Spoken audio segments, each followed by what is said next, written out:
Episode 286 of the TV Dudes, recorded June 10th, 2020. Maximum streaming.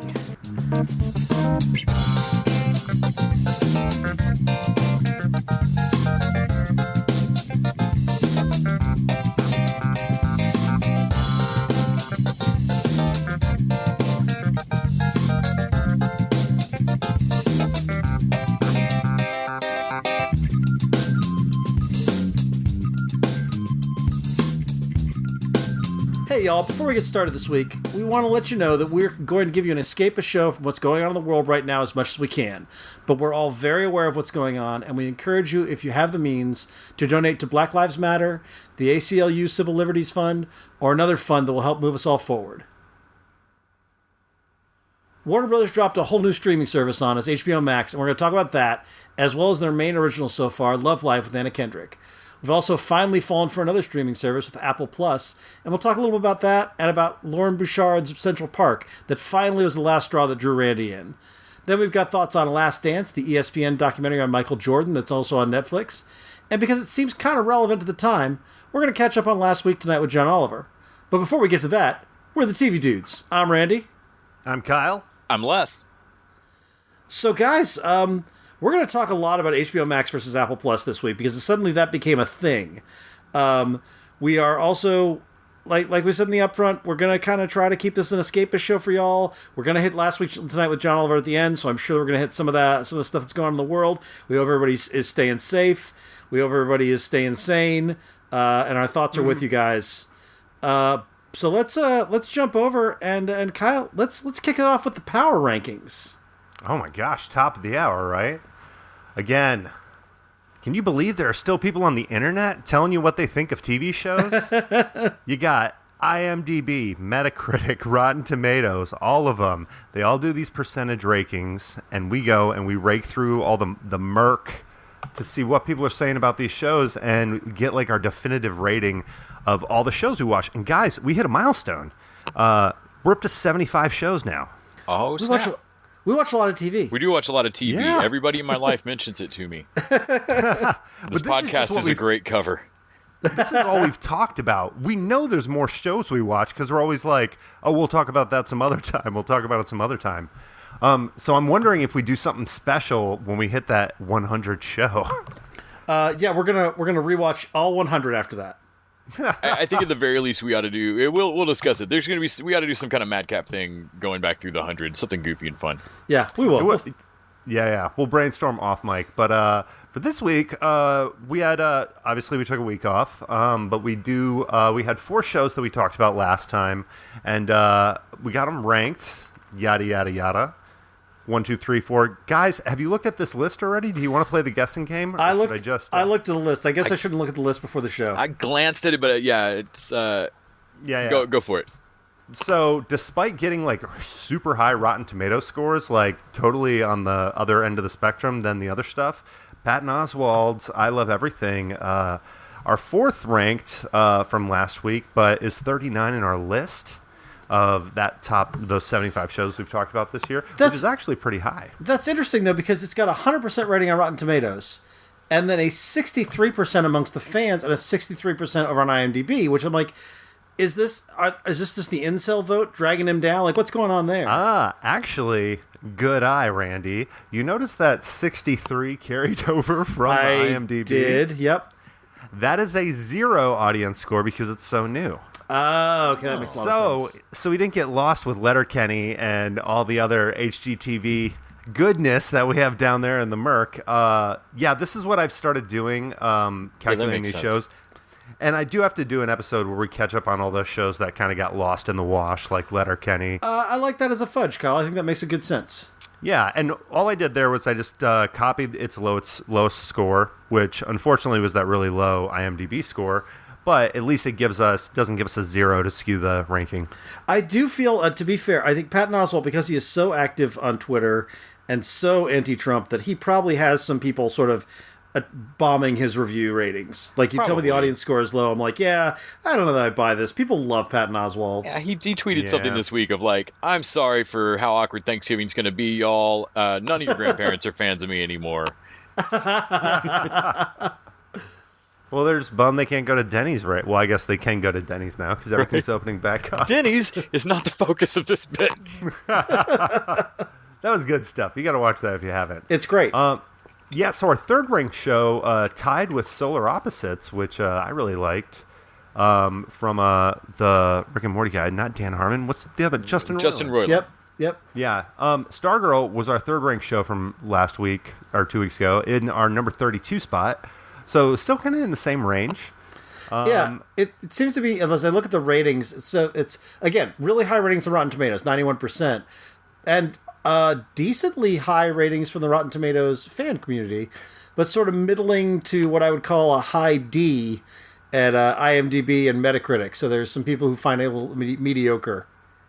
Yeah, it's funny because sometimes I'll look at these, and when a ranking really offsets my opinion, like, because I really like this, I think we all did. Yeah. So when I saw those low ones at first, I was like, "Am I crazy? What is going?" And then I got to Rotten Tomatoes, and I was like, "Oh no, here are the populists."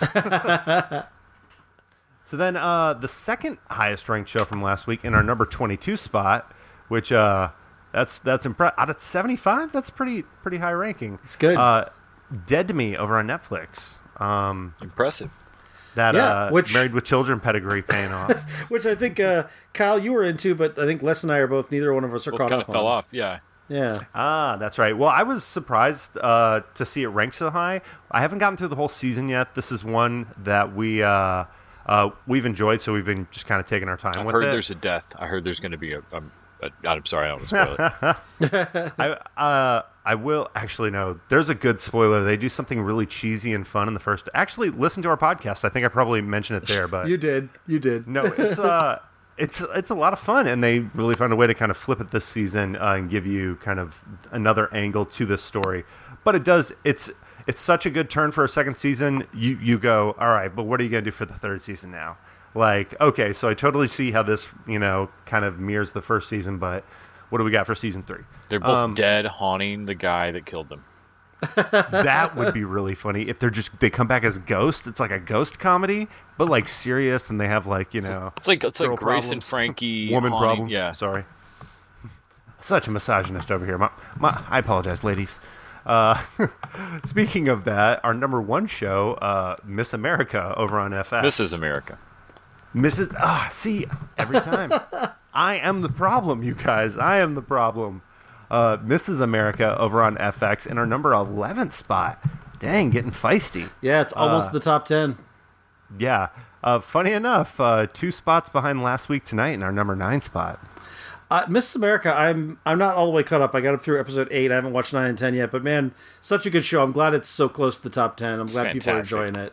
It ends so well. It doesn't end great, Yeah. but it's Nice. It's historical. I mean, it ends fantastic as a show. It's Not for society. terrible in where it leaves society, but that's okay. Yeah. No, yeah, kind of a weird time to be looking at this stuff, but just still TV out there, and we still have to tell you how bad it sucks or not. Thank you for the power rankings, Kyle. Just a reminder for all of y'all that you can send a thank you to us by joining our Patreon. You go to patreon.com/tvdudes and throw us $1 an episode. We get support for all the streaming services and also our web hosting, that kind of thing. And in return, you guys get the warm feeling of knowing that you've helped us, but you also get bonus episodes. Right now, we are starting our dive through the Fast and the Furious series. Last time we did the Fast and the Furious. This time, Too Fast, Too Furious. Which is not as bad as I remembered it. I just saw it the first time a few months ago and was like, oh, this is really bad. And then I watched it again last night and I'm like, no, actually, this is kind of fun. It's easily the worst of the Fast and Furious movies. Easily, but we'll discuss. But it's still kind of fun. So we're going to do that. We got something cooking up with the Fate RPG and the Yes. Fast and the Furious, which we will Little, talk about over on Patreon. Yeah, little This Fate sounds really Fate interesting. Accelerated of the Furious.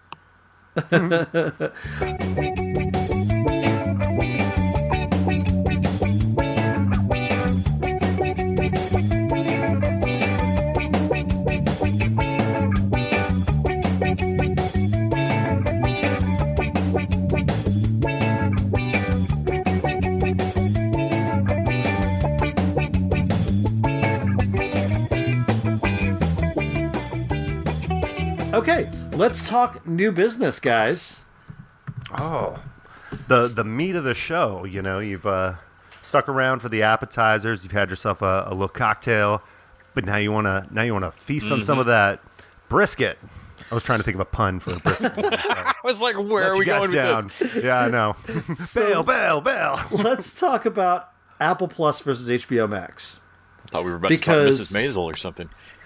Because HBO Max launched this last week, basically. And you know what? If HBO Max had brought me a brisket, I'd have been a lot more on board.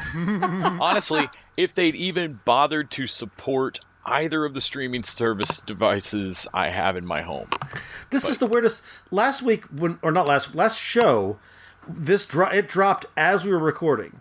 And I believe I even said on mic, I was talking about, wow, this is smooth. Like, the HBO Max app, they just auto-upgraded it to everyone who had HBO Now suddenly had HBO Max. Like, you didn't have to download anything else. It was smoothly integrated. You just click the button, and all of a sudden it was there. It was on your TV. Y'all.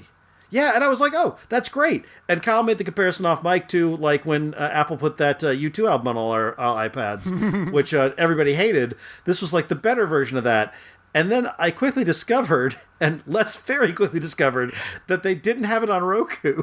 I went and checked. I was like, this is still my HBO Now. What the fuck? And then I Googled and was like, how do I go? I went to the Roku store and it wasn't in there. And so I tried to search for it and it wasn't there. So I Googled about it and there was a Deadline article about how, for whatever wonky inside baseball reason, some kind of contract pissing match or something, it is not on Roku or I think Amazon Fire Sticks. And so, according to Deadline, that's like 70% of the market. I don't know. It's 100% of my house. Well, that's the thing. I have an Apple TV, so I didn't notice it. But we have at the store, we have a TV that's a Roku, and we use that, and we watch movies and stuff on it. And so, yeah, I've got no HBO Max up there, including a lot of stuff like the Ghibli stuff that I would love to run in the store. And I've got a friend who has a Roku, and they can't watch it. It's ridiculous. So here's the list from Google of what's supported by HBO Max: Android phones and tablets, Android TVs, Apple TV, computers, Apple iOS devices, PlayStation 4, Samsung TV, and Xbox One. They're missing a pretty key Roku and Amazon Fire Stick. That's really notable. Wow. And let me, just for contrast, guys, Apple Plus, which you would expect to be on the Apple TV, is also on Samsung TV, LG TVs, Vizio and Sony Smart TVs, Roku and Amazon Fire. Apple Plus is everywhere. Yeah, wow. And Apple, like, it's their brand, like, style to not even be on all Apple devices. Yes. You're telling me Apple didn't go into the meeting with Vizio and was like, we'll do it if you change the name. No more Vizio, you're orange now. Here's the weird, I mean, in fairness, Apple TV launched in November of last year. So who knows what their rollout was like. But this feels like this HBO Max thing was a huge deal for Warner Bros. Also, Apple TV is $5 a month. HBO Max is $15 a month.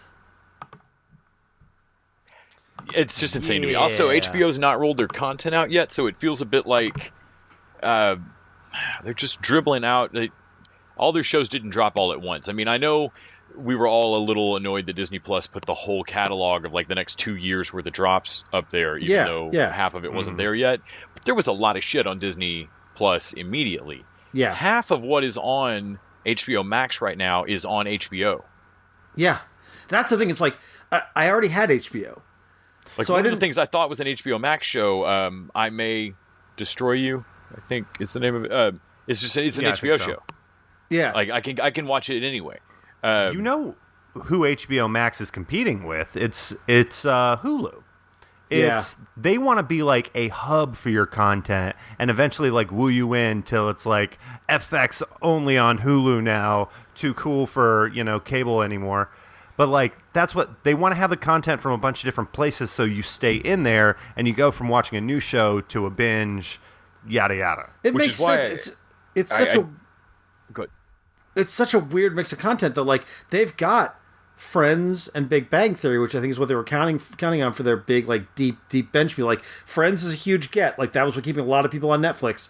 But if you look around, like they don't have a lot of other shows. Like they don't have what I'd consider like second tier, like a Scrubs or one of those guys. And then they've got like the Ghibli movies, and they've got the Criterion Collection. But it's such a weird, like, they don't have what I'd call a killer app. There's nothing where I'm like, oh, I would get HBO Max just for this. I would get HBO Max because I had HBO.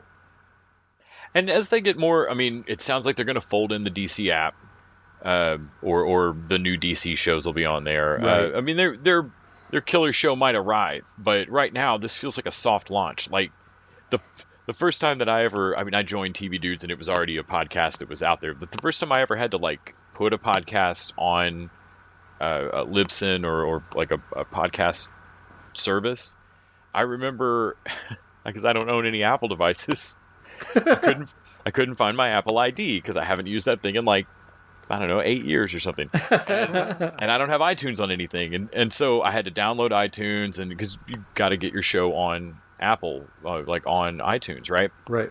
And so I had done literally every other thing to launch a podcast except put it on iTunes. And it was like it took a whole day of me like fucking downloading iTunes and trying to do it and forgetting my ID and like to replace your Apple ID. If you forget it, they have to like go up a mountain and carve each number from stone or something. It takes literally like a month before they'll get back with you.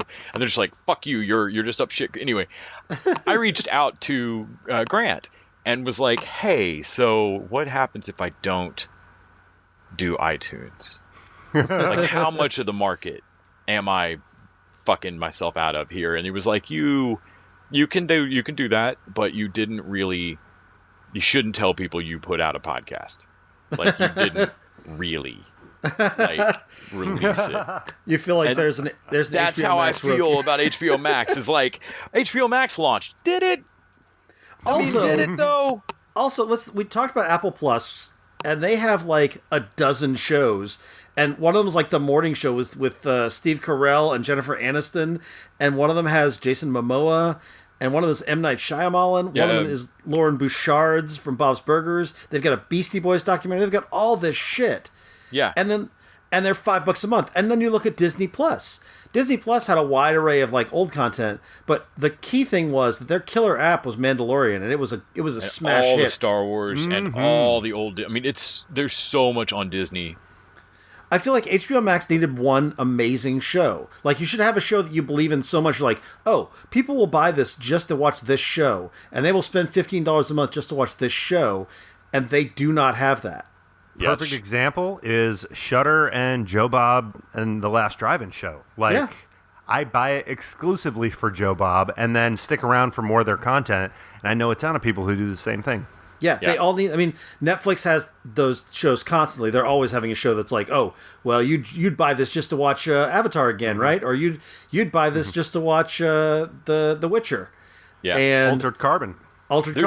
There's a tipping point of like your service has so much shit that it's just overwhelming how much content. Like, honestly, flipping through Quibi was like, oh, what the god. But there's also launching with so little stuff that I'm like, don't like that, don't like that, don't like that. I'm at the end of the list. Yeah. Uh-oh.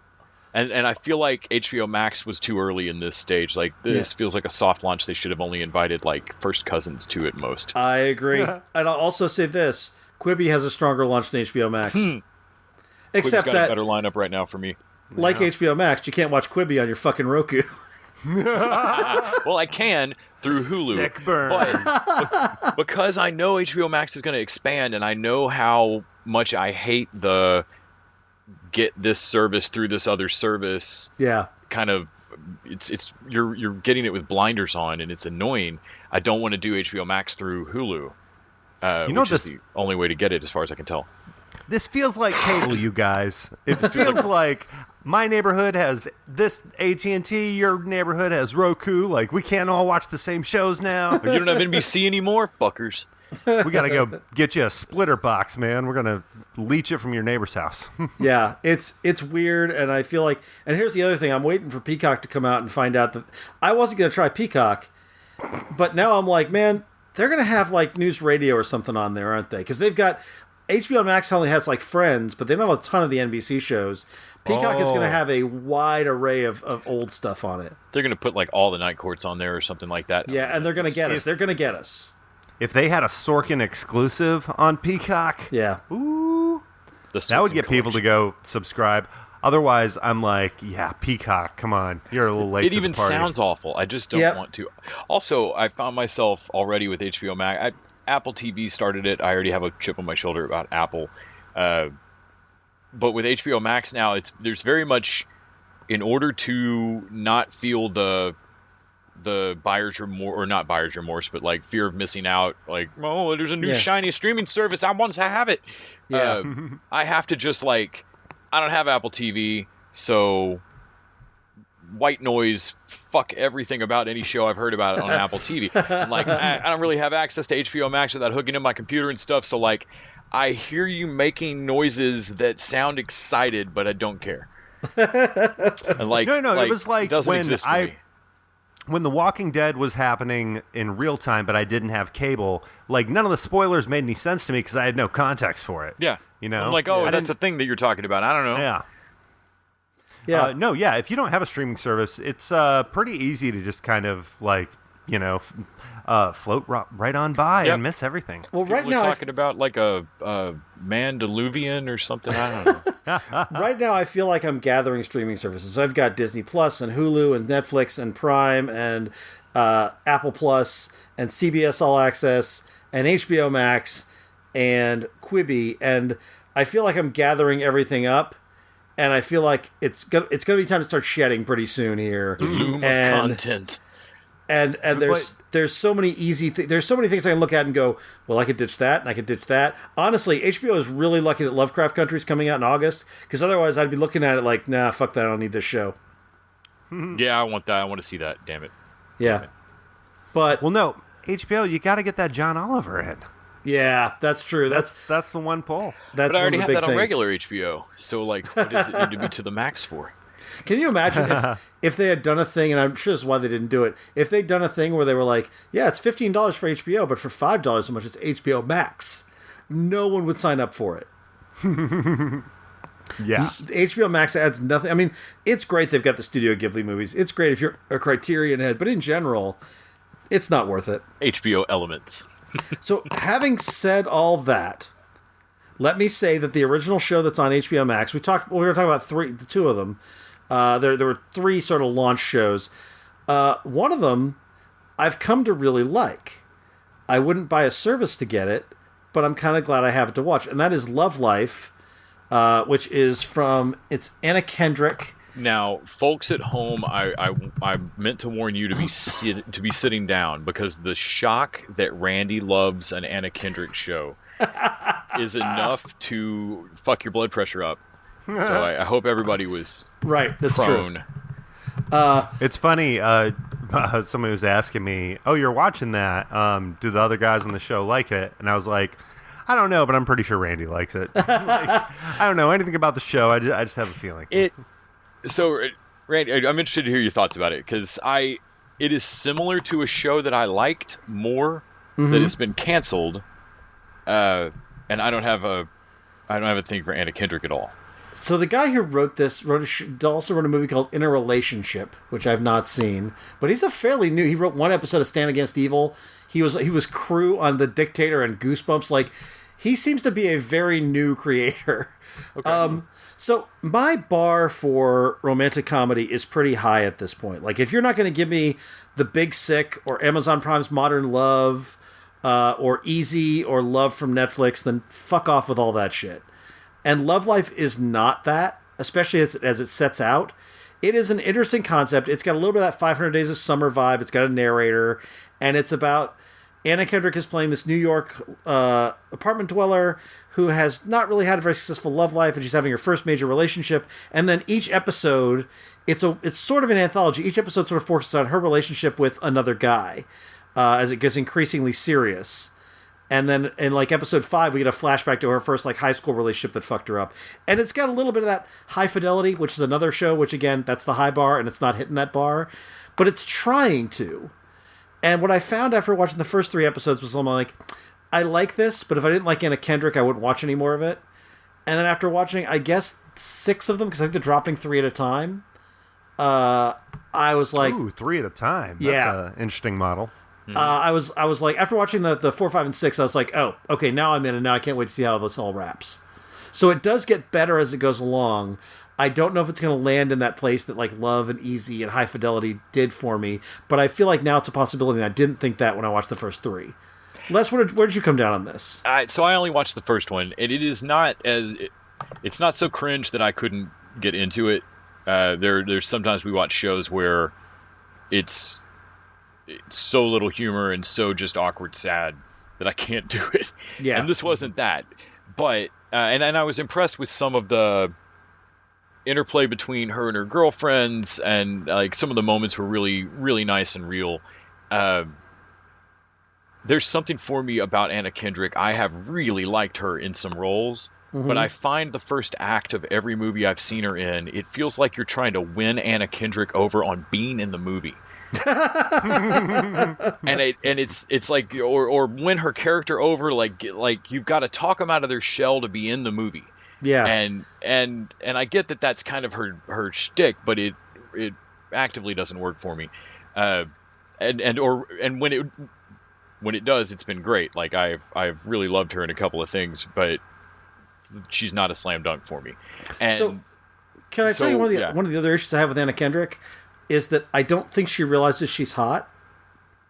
Like, she goes on these talk shows and she does this sort of regular weird girl shtick, which of course is great. We all love her for it. But she's in the show as like this awkward girl having her first relationship in her 20s. And I'm like, you know what you look like, right? Like, there's no way on earth you haven't been drowning in men your entire life. Like, this is I'm having a hard time buying her as the awkward girl just discovering love in her 20s in New York. It's like, I didn't even think about it that way. I don't know about this. We've been talking recently about going back and watching like 80s movies and stuff, but that's been a trope for so long of like, oh, it's a hot girl with glasses on. Or, she's just, look at that ugly girl with the glasses on. You take the glasses off and like suddenly she's, Rachel Lee Cook or something. She doesn't even have the glasses. She's just Anna Kendrick all the time. But she's just Anna Kendrick the whole time. It's there's a lot to like in this. I am not enamored enough with Anna Kendrick to want to keep watching it, and it's just not quite my style of show. I think what I both like it and am probably not going to watch more because everything I like about it reminds me of A to Z. Oh shit! Yeah, that's another one that would really hit that bar. Only A to Z really worked for me because we had Best Friends that had a comedic storyline, and this has dropped that in favor of a Noah Baumbach, melancholy, Tenenbaum-ish kind of vibe. I get that. Yeah, this was. I would rather have had another season. I mean, even down to the narrator going, "But she'll learn about love later." Oh man, you're right. Yeah, I wound up liking this, and when they dropped 3 episodes at a time, and I watched 4, 5, and 6, I was like, okay, this is getting better, and I'm actually really liking it. Even having said that, unless they really up their curve on 7, 8, 9, and 10, I would rather have season 2 of A to Z instead. How does this compare to Dummy over on Quibi? Did you guys watch all of Dummy? Yeah, I only watched the first couple. Dummy is wackier. It is still Anna Kendrick playing like the loser girlfriend, and I'm like, you know what you look like, right? Like yes, I get that Donald Logue as Dan Harmon is supposed to be this big famous guy, and that is sort of what draws you to him. And I'm like, there is no way, and I love Donald Logue. Don't get me wrong, you all know I love Donald Logue. There is no way Donald Logue is looking at Anna Kendrick and going, I can do better. No, you can't. You cannot. Touche. Yeah. No, it gets wackier, but they also did some really good stuff. And they set up a couple of like bomb moments later. I know you're not going to watch TV on your phone. We've already crossed this bridge. But no, I took Dummy all the way to the finale, and really liked it. I hope they they do a season 2, and maybe I can watch it on my TV. Yeah, the season 2 on Hulu, because Quibi's not going to be around this time next year. All right, so let's talk the other HBO Max, which I watched like an episode and a half. I think Kyle, Les, you watched one. That is the new Looney Tunes. So as far as relaunches of a classic cartoon, this does better than almost any I've ever seen. It still didn't fully grab me in that first episode, and that could be that I'm 42 now and not 8. But I was very impressed that this looked, animation-wise, it looked about right. There is still John Kay and Ren and Stimpy and all of that style has happened since Looney Tunes originally happened, and I don't know that it's possible to completely peel that style out of your animators, Right. because there were still some moments where I went, that's more John Kay than Fritz Freeling or somebody, or Chuck Jones. Yeah. But that said, Daffy's actually Daffy. Like Daffy's goofy, insane. They go a little more old school. They've got Bugs in the nice yellow gloves. There's a lot about this I liked. I liked the little Marvin bit in between the interstitial, in between the two episodes. If anything, to me, this felt too old school. Like, I love the originals, but if you're not going to give me something new, then why do this? And I felt like the episodes I saw, it was like, well, I've seen this, and I've seen it done better with Chuck Jones. Like, there was a couple of times that were promisingly inventive for me that made me I might watch some more, but again, I don't know. The Looney Tunes was not going to be the killer thing that made me get HBO Max. Yeah. But there was a moment in the very first one where Porky and Daffy are trying to get a treasure out of this monkey bird temple, and to escape, Daffy pulls like a full-on duck amuck crazy shit. Like he can do anything because he's Daffy. Yeah. And like jumps onto the treasure chest, pulls 2 wings out of it, picks a banana peel up, spins it real fast as a propeller, and they fly away.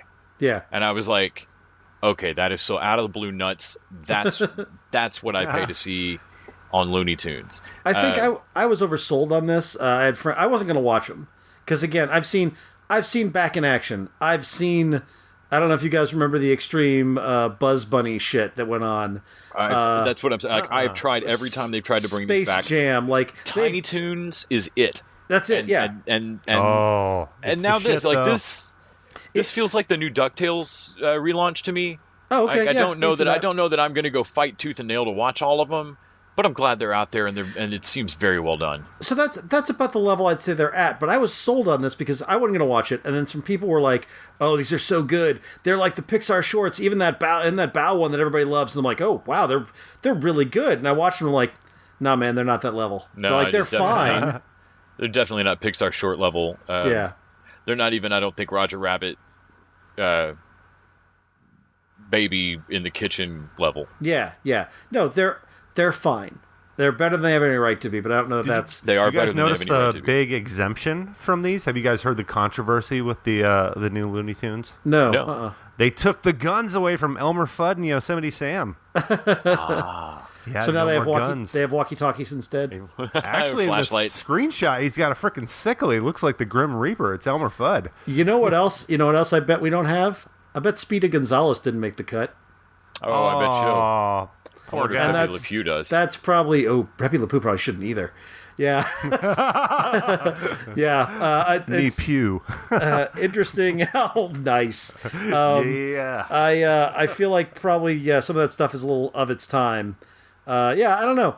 I probably won't go back and watch the rest of this. I probably will. I certainly will watch the rest of Love Life. I don't think I'm going to watch the Not Too Late with Elmo because it's a neat idea, but I don't think I care enough.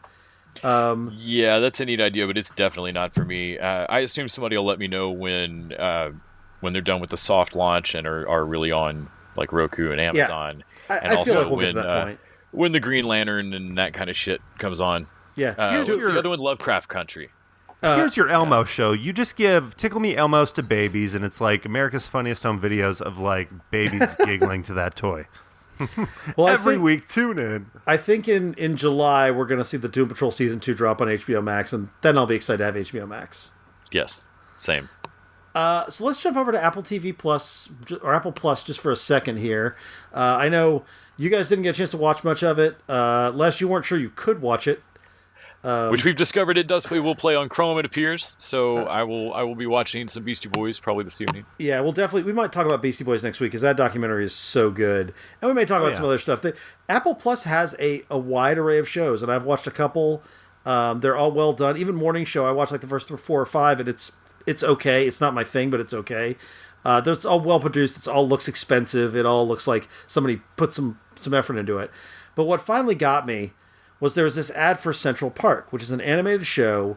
It's a musical. The first 2 episodes were free, and it's Lauren Bouchard who did Bob's Burgers. And I'm like, well, shit, that checks off so many boxes for me. Like, I love musicals. I love Bob's Burgers, even though I'm way behind on it. I was like, and it's free. Okay, and I've got it on my Apple TV. I just push this button. Okay, I'll do it. And I watched the 2, and I was like, God damn it, I'm gonna have to subscribe to this show now because it's so good, you guys. Okay, so the pitch of this. First of all, let me say that if this was just a non-musical show about the family that runs Central, or that is the sort of the keepers of Central Park, it would be still good enough for me to watch and enjoy. It's as good as Bob's Burgers. It's got a great cast. It's got fun characters. Like, without the music, this is a very watchable show. Add in really entertaining musical numbers, and it is a killer show for me. It is like, this makes me want to have Apple TV. So it is. There's an interracial couple played by Daveed Diggs plays. He plays Helen. Leslie Odom Jr. From Hamilton plays Owen Tillerman, who is the guy who is basically my park ranger who sort of oversees Central Park. He lives in this house in Central Park. His wife, voiced by Catherine Hahn, is a reporter named Paige. And he has 2 kids, one voiced by Kristen Bell, one voiced by Titus Burgess. Mm-hmm. And the kids are the same weird mix of awkward and precocious that you get in Bob's Burgers. And then you've got, over on the other side, this rich woman who is looking over Central Park and wants to basically defund it and make it a private place for the rich. She wants to put in a Dunkin' Donuts, all that kind of stuff. And she is voiced by Stanley Tucci. And her long-suffering servant is voiced by Daveed Diggs. And this is all covered by a narrator who's a violin busker in the park who basically talks to the audience. He breaks the fourth wall, and he also seems to be sort of lurking around the cabin and peeping in on people. And that is Josh Gad. So that's a great cast. It's an amazing cast. It's a great setup. It's really funny. Like, it had me laughing from the outset.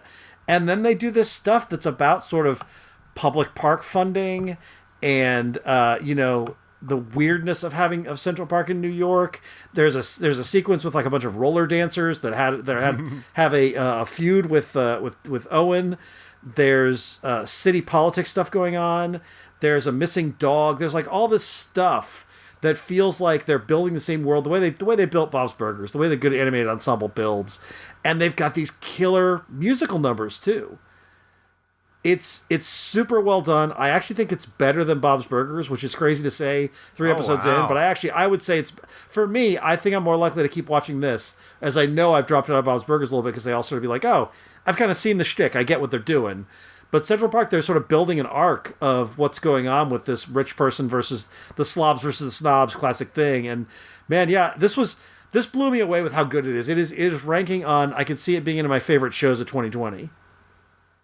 Oh, that is a glowing endorsement. I'm dying to watch wanted this now. to watch it, but yeah. Yeah, I really can't wait. We may hit this again next week when you guys watch it, because I'm so pleased with it. I've seen 3 episodes, and it is so good.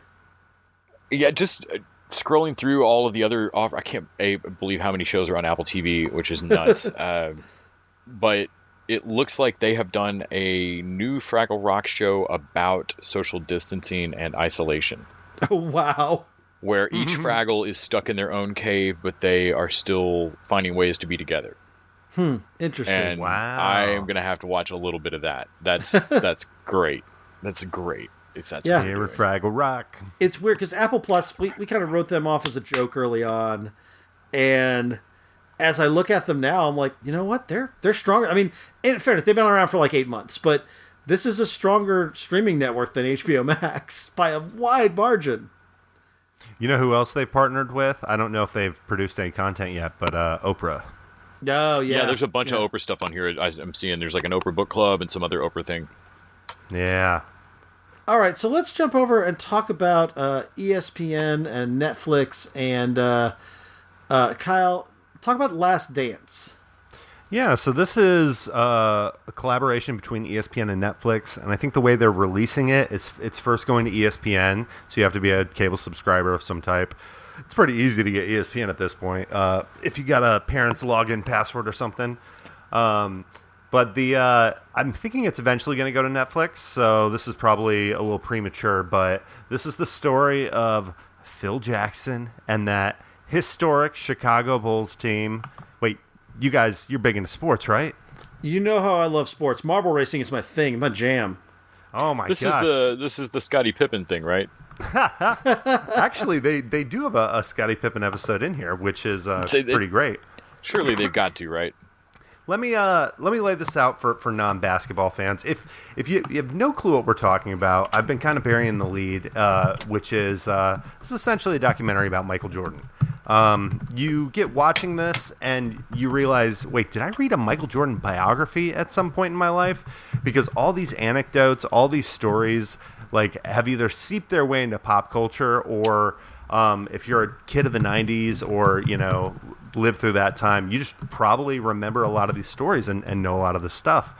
But what they were able to do is they were able to take some of the artistry of documentaries like Man on Wire and one of my favorite documentaries, Senna, which is another sports documentary.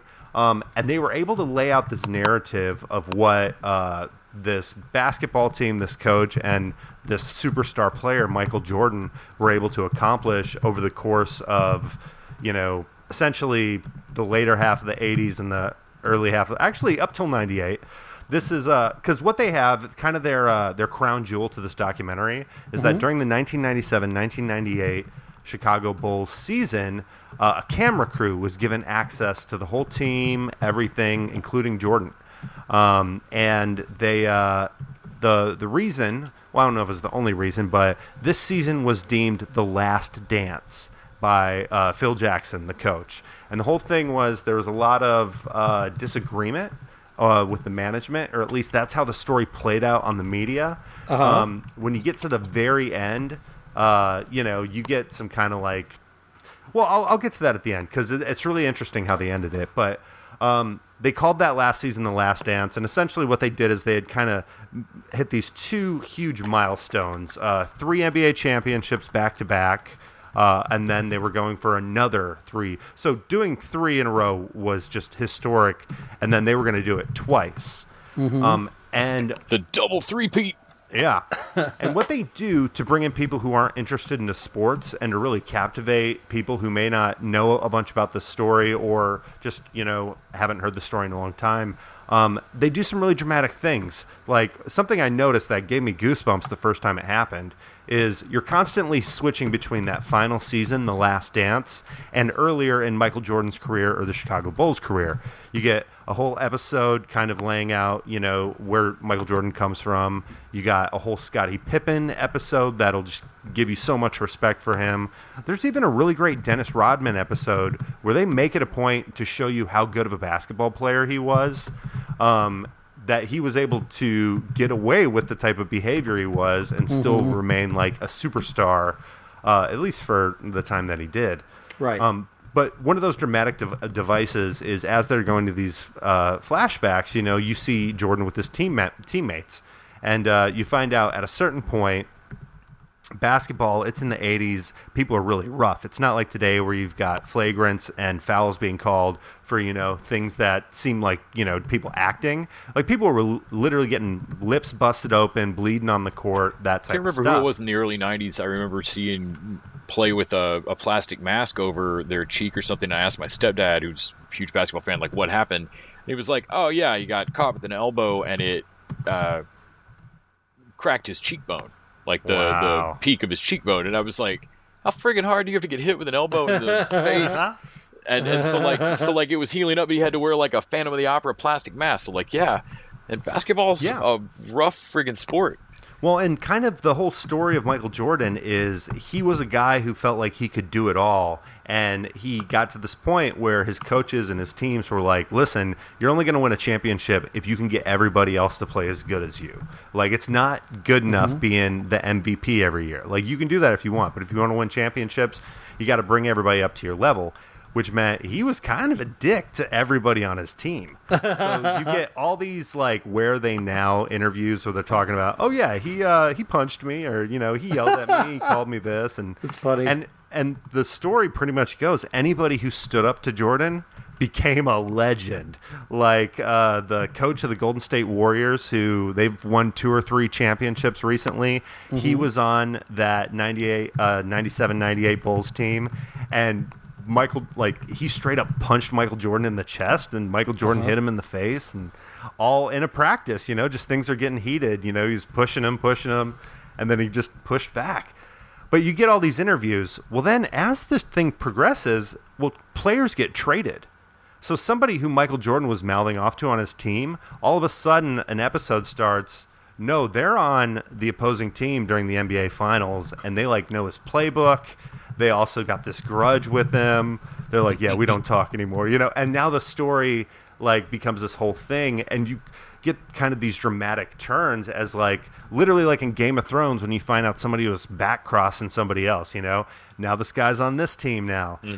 Dennis Rodman started out on the Pistons. They literally kicked the shit out of Chicago. This was back when they were able to hit him, and the idea was that if Michael Jordan was in the air, he was gonna score. Yeah. So you might as well foul and just hurt him so he doesn't get that score. And then the whole thing was you got to break their spirit. And there's a really moving point where he gets that idea across to the rest of the team. And Scottie Pippen gets hit really hard, right? And it's in the playoffs, and they've got a reputation. They complain about this stuff. Scottie Pippen looks up, wipes the blood off his lips, gives this guy a cold stare, a little grin, and just gets back to work. And then they cut to an interview with that guy, and he's like, that's when I knew we weren't going to win. It was, that's all we had. And it's just the amount of respect people have for him, and also the turns in a story. I don't know if you guys remember this, but Michael Jordan's father was murdered in what appears to be just senseless violence. But I'd forgotten that. Yeah, it happened at a really dramatic point in his career, and he ended up retiring from professional basketball. He became a professional baseball player. Yep. Regardless of rank, he had to start in, I think it's AA, the one right below major leagues. Yeah. Because they were the only ones with facilities that could handle the media crews that were going to come see him and all the fans. It was going to be such a big draw. They needed, and while he was playing baseball, because 2 years later he returned to the Bulls. Yeah. But while he was playing baseball for the White Sox, or the White Sox club, he was technically on the AA's. Yeah. He was getting paid his basketball salary.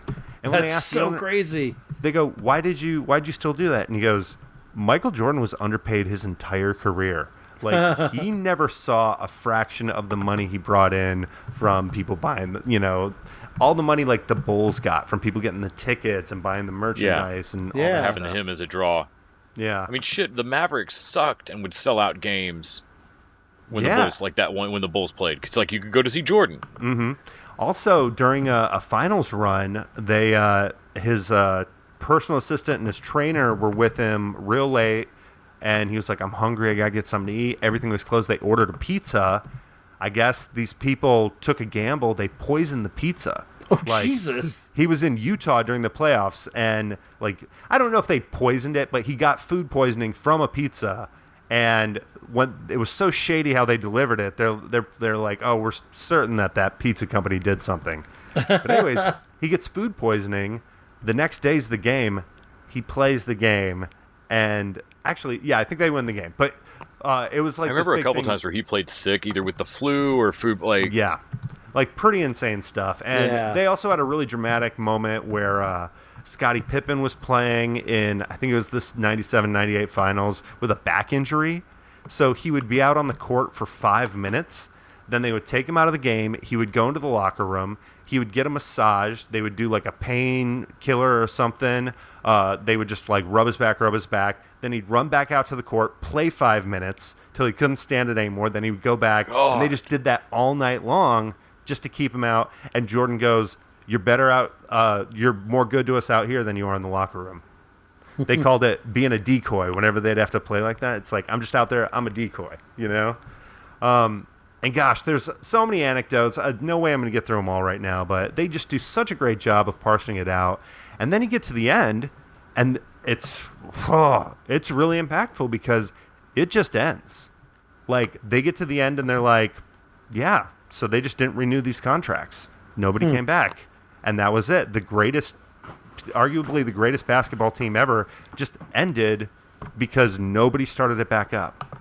You know? Interesting. Huh. And when they play the owner of the Bulls, who's like, I didn't think anybody would sign, you know, it'd be too much money and nobody wanted to rebuild the team and it wasn't going to do. And Michael Jordan was watching that and like a tear was coming out of his eye. Like, because he's like, we would have come back for a seventh champion. Are you kidding me? We would have all come back. If we would have had one, you know, glimmer, one, you know, little flicker. If somebody gone, hey, why don't we do seventh? And he's like, he would have come back. And I don't know. You got a couple moments where Michael Jordan gets really emotional. Oh, they end an episode where like they've asked him a poignant question and he starts crying. He's like, all right, break. And that's like the end of the episode when he says that. It's pretty. Did they explain the weird Hitler stash during the Hanes underwear commercial years? No, but did find out he originally wanted to go with Adidas. He was like, I wanted to do Adidas shoes, and his parents actually made him go to Nike and listen to their pitch. Oh shit! That worked out. I mean, so let's be real. We'd all be buying Air Jordan Adidas if that was what it was. Yeah. Well, I think if he'd gone to Adidas, it wouldn't have become the thing. Like, Nike had something to prove with that shoe because before that they were doing primarily track shoes. Yeah. And they kind of reinvented the basketball shoe and created, you know, like before that, it was Converse were the big basketball shoe at that point. And, I mean, you'd look hilarious playing in Converse right now. Yeah. No, I think even if you're not a basketball fan, there's something that you're going to get out of this. It's pretty interesting. That's what I hear. I don't know how much I believe that because I am not remotely a basketball fan. And even though I watched a little bit of the Dream Team and Jordan and that kind of stuff, I don't know if this is going to appeal to me. But man, it is definitely one of those things everybody's talking about, and it's supposed to be sort of a really big thing. I couldn't quit thinking about it in between watching it, and even I finished it last night, and all day today I'm still like kind of in that glow where it's just like it just makes you think, you know, because Michael Jordan's life was shut down. Like, he became this great basketball player, and he put everything he had into it. But then once he was this great basketball player, the world didn't let him be a normal human being anymore. Right. So, like, in isolation, kind of in his own zone, he just kept working on basketball. Like, literally, that's all he did because he couldn't go to a store or, like, either a restaurant or do anything like that. He'd just be mobbed by people wanting autographs and pictures. Yeah. It's really sad if you think about it that way. All right, so let's drop to one last show. We're going to talk about Last Week Tonight with John Oliver, which we've covered before. But it's of the last few weeks. I mean, it's always whenever there's news going on, John Oliver's show is definitely one that we kind of focus in on. And over the last few weeks, he has had some pretty phenomenal shows, including this last week where he talked about the police and the Defund the Police movement and really laid that out in a really interesting, informative, and still funny way. But he also has talked about the coronavirus. He's been covering that and talking about that quite a bit. Talking about Trump, of course. Mm-hmm. And when he's far and away handling... He made the transition to at home better than any of them. And exactly by what I was now, about to say. Like, at first it was the production value, but you realize, no, he has nailed the jokes. And we talked about that a little bit. Audience. His podcasting past, perhaps, or there's something either in his stand-up or his podcasting or one of the various facets of experience that John Oliver has that made him particularly suited to be doing this shit. It's the confidence that he knows you're going to be laughing at it later. So he can give the same grin and smirk that he would in the studio because he knows, like, this joke's going to land. Just go ahead and laugh. Also, he's great. Having his studio being shut down, he still has the money, and he's still using it to do crazy. Like, John Oliver has a little bit of that impish prankster thing in him. Yes. And he's using it for good, like the John Oliver stamps. or buying he bought a mug to troll somebody, and like he is still doing that kind of stuff as well. By the way, I was randomly watching a video from porn. Bend, Oregon, the last Blockbuster, and somebody's like, "Where did all this Russell Crowe merchandise come from?" And it's the stuff that It's the John Oliver bought. yes, Yeah. from the Russell Crowe, the codpiece and stuff. Yeah. I remember watching Jon Stewart and The Daily Show during the Bush years and election years, and how much that kept me sane. And John Oliver was on there, but Jon Stewart was basically, that was my guiding light. He was my Walter Cronkite. He was my guy. Like I needed this, both the laughs and the sincerity. And to some extent, John Oliver has replaced that and is even doing it better. Like, John Oliver is the figure we need right now. He is. Do you guys sincere, remember the but summer he is, where he took over Daily Show? Oh, sorry. Yeah, for sure. So he's got the sincerity, but he also has this sort of, like I say, a prankster thing and this sort of absurd sense of humor. And I think that mixture of things is kind of what we need. Someone who's recognizing, yeah, we're in a really bad place and this is bad, but at the same time, if you don't laugh at it, you're going to go crazy. It's a different tone, though. So I rewatched Jon Stewart's Daily Show episode or monologue after Eric Garner. Yeah, and it is amazing and poignant, but also it's lighter hearted than would be appropriate right now. Yeah, and I was like, okay, but if he had spoken with the vehemence that Oliver is speaking right now, then audiences would have tuned out, and he wouldn't have been able to get people in the conversation at all. Right. And I feel like, and maybe I'm misjudging that, but I feel like it wouldn't have fit them. But watching it now, it was like, fuck. Yeah. We didn't take it seriously, and so seeing John Oliver get like fuck objectivity. I mean, like seeing him get just passionate about this stuff has been great, and he's kept that clarity and like effectiveness of communication. He explains wonky things really well, and I feel like he explained this defund the police and what that means really well. I know my mom did not particularly watch. She's not a John Oliver fan. There's no way. But she reached out to me today on Facebook Messenger just a few hours ago and said, "So when you say defund the police, do you mean martial law?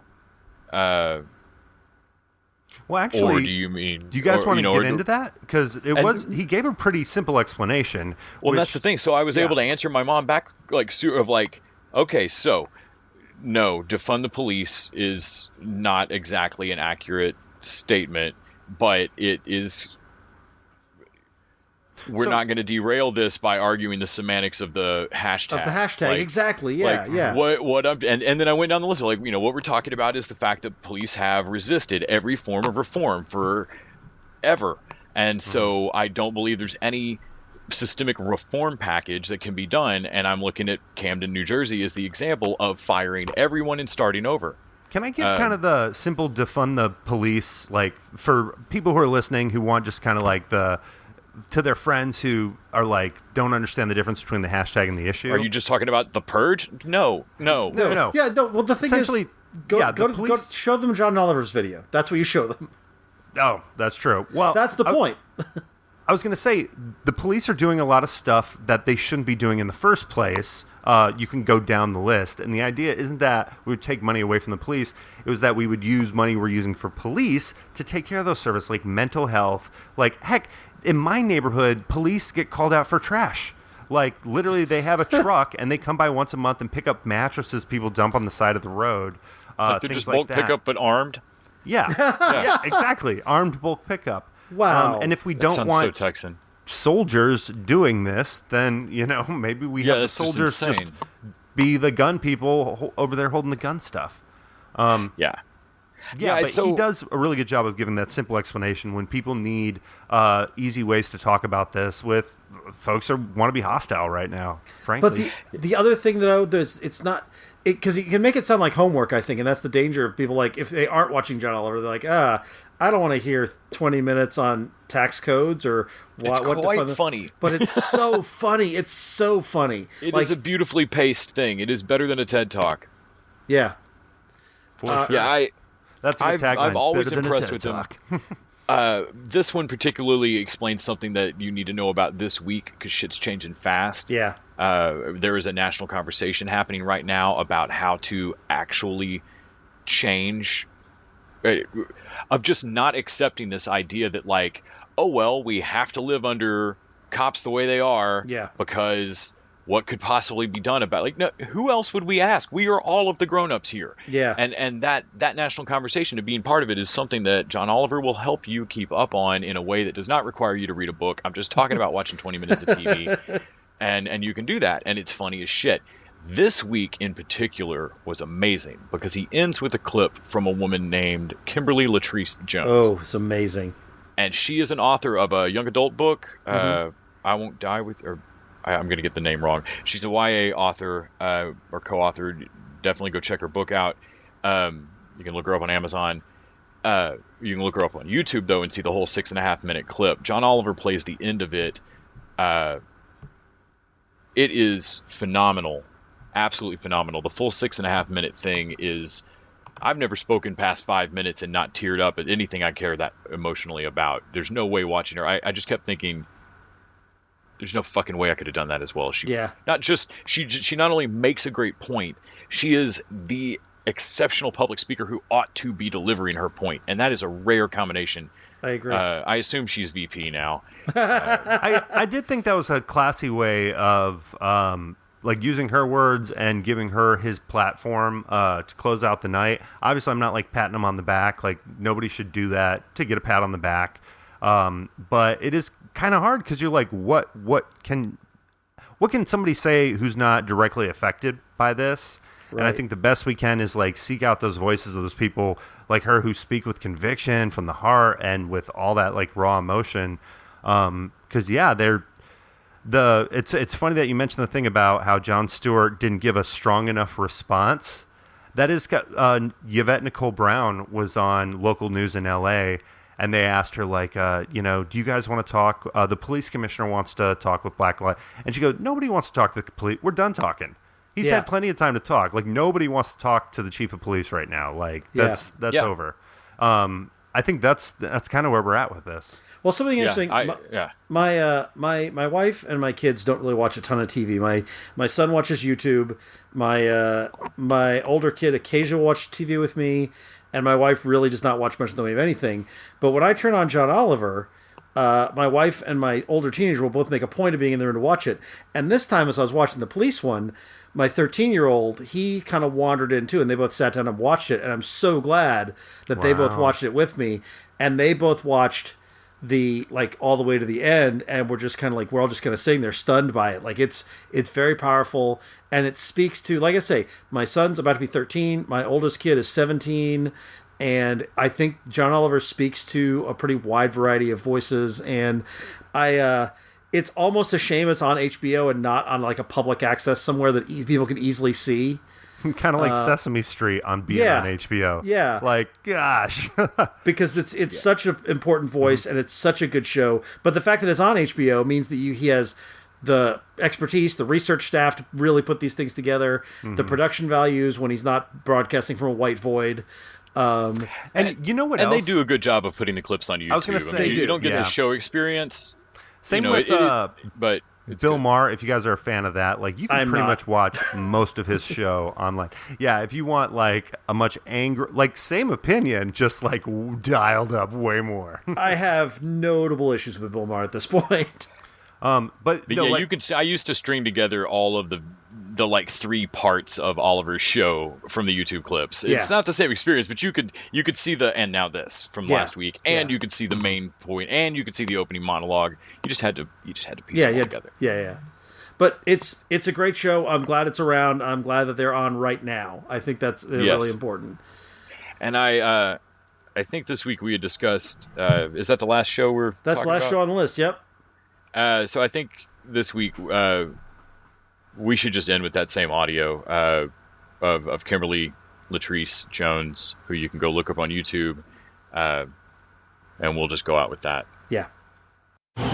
So I've been seeing a lot of things talking of the people making commentary interestingly enough, the ones I've noticed that have been making the commentary are wealthy black people, making the commentary about we should not be rioting, we should not be looting, we should not be tearing up our own communities.